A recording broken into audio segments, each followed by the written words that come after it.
So karon guys, sa nangutana sa kuha kung unsa daw akong mga gipanggamit.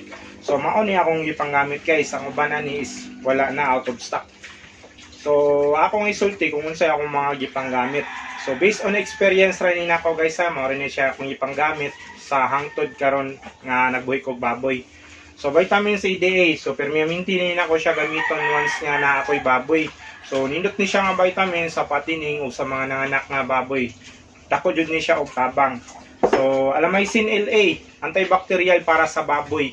Nga dunay mga pang-protection para sa mga sakit-sakit. Usanin siya sa mga makatabang. Nindot sa nisa sa patining, gigamit sa nina ko sa patining. O sa bag-o nga nanganak nga baboy.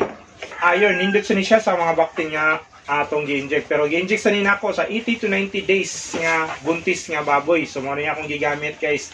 Iron Dextran. So naani siya yung mga dosage diri sa luyo. So imula na siyang basahon. Namok sisiling guys, gigamit sa nina ko nga kana adunay at akong patining, adunay mga sakit-sakit like ubo. Mo siya ni siya akong i-inject. So daghan sa ni siya manggamit purpose like antibacterial man gihapon ni siya. So pwede gihapon ni siya gamiton sa mga nanganak nga anay.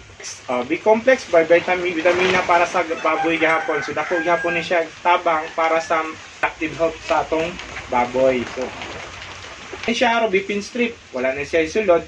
So ato naman siyang gigamit. Ang Robipin strip guys, usa ni siya sa mga dako siya nang natabang sa akuha. Kaya usa ni siya sa akong gi-inject katong anay na ko nga nakuhaan. So in 3 days nanguwag na siya.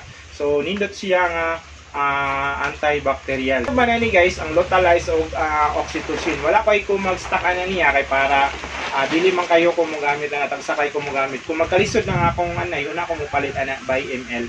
Pagka ko ng baboy na ko, isang akong gigamit is ivermectin ra yun. So naana siya mga dosage nga pwede niyo basahon. So ivermectin ra akong gigamit guys. Maura na. Sa mga pangutana, kung first timer ka na kay pangutana, so pwede ka mag-comment sa ubos. Paki-like na lang po. Salamat!